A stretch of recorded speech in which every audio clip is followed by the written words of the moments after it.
Isaiah 62, verse 4. What verse 4 says, thou shalt no more be termed forsaken. So in other words, there's a time where they are called forsaken, but what happens? God puts an end to it. So after they're forsaken as a result of their rebellion, what God's saying in verse 4 is, in the future, you know what I'm going to do? People aren't going to say that you're forsaken anymore, because what am I going to do? I'm going to take you back.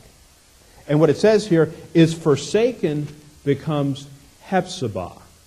Hephzibah means my delight is in her. The her makes sense because the city is what? His bride. His delight is in her. The word Beulah, what does the word Beulah mean? Married. So what happens is the land is called married because what does God do? He permanently attaches himself to it.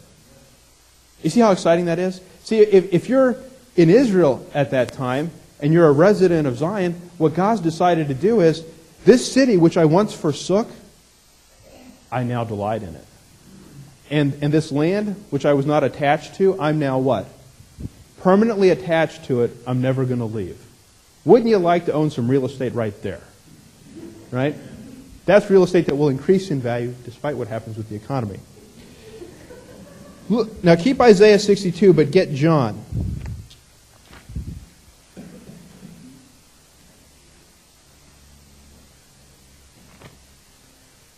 Look at John chapter 2.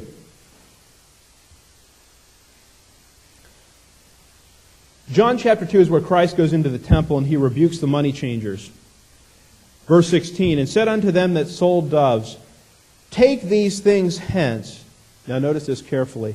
Make not my Father's house an house of merchandise. What he's saying is, this temple here is my Father's house, and you're desecrating it with what you're doing.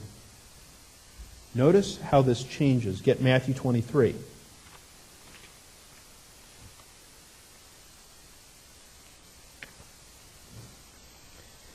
Matthew chapter 23,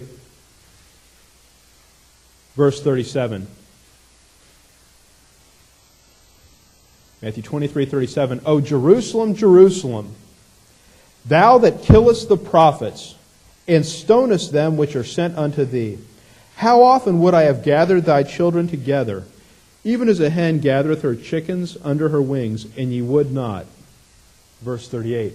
Behold, what does he say? Your house is left unto you desolate.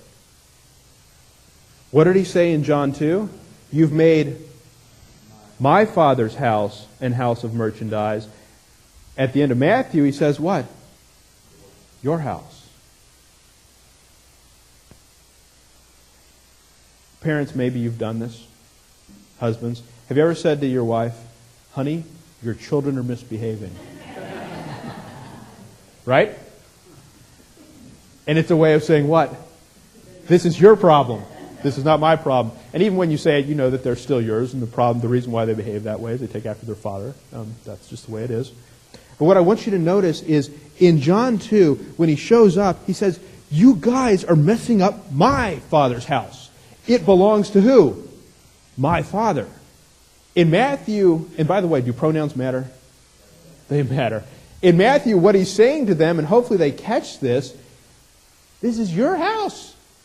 That's like the most disturbing thing he could have said, right? Because what he's really saying is, it's no longer mine. I no longer claim it. You can have it.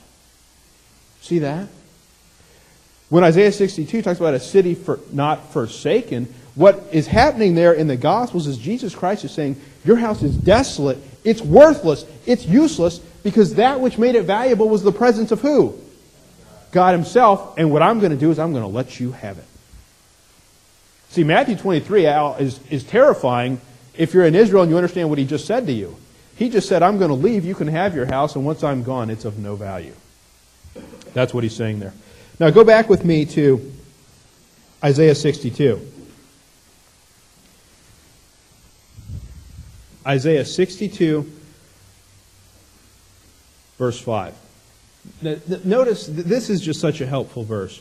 For as a young man marrieth a virgin, so shall thy sons marry thee. Now, we talked about this already, but who's the thee in this passage? It's the Jerusalem, right? It's the New Jerusalem. It's the holy city. Read the next part of the verse. And as the bridegroom rejoiceth over the bride, so shall thy God rejoice over thee. So what's really going on here is there's multiple marriages that are occurring. So what's going on, read the last part of the verse. As the bridegroom, we already know that's Jesus Christ, right? Rejoiceth over the bride. We know that's the city. So shall thy God rejoice over thee. But look at the first part of verse 5. For as a young man marrieth a virgin, so shall thy what? Sons, plural. Now, obviously, the Word of God is not teaching there, that this woman can marry all these multiple sons. But the point is, the spiritual truth that's going on there is what God does is God marries the New Jerusalem. He says, this is the land I'm going to dwell in forever. I'm never going to leave it. But what then also happens is the sons, the believers under that program, what do they then do? They attach themselves to that New Jerusalem, never to depart from it, never to go out. See, the exciting thing there is, what Matthew 23 illustrated was, up to that point in time, could God have forsaken Jerusalem? He did for a time, right? Now, He was always going to accomplish His purpose ultimately, but was there a time where God said, I'm done with you? I forsake you? There was. But what you see when this time of rest comes is God permanently attaches Himself to that New Jerusalem. Look with me at Revelation 19, verse 9. And He said unto me, Blessed are they which are called unto the marriage supper of the Lamb. So in other words, what Revelation is describing here is what a blessing it is for those kingdom saints to be invited to participate in this marriage supper that God is having where He marries the New Jerusalem. Get with me Matthew chapter 9.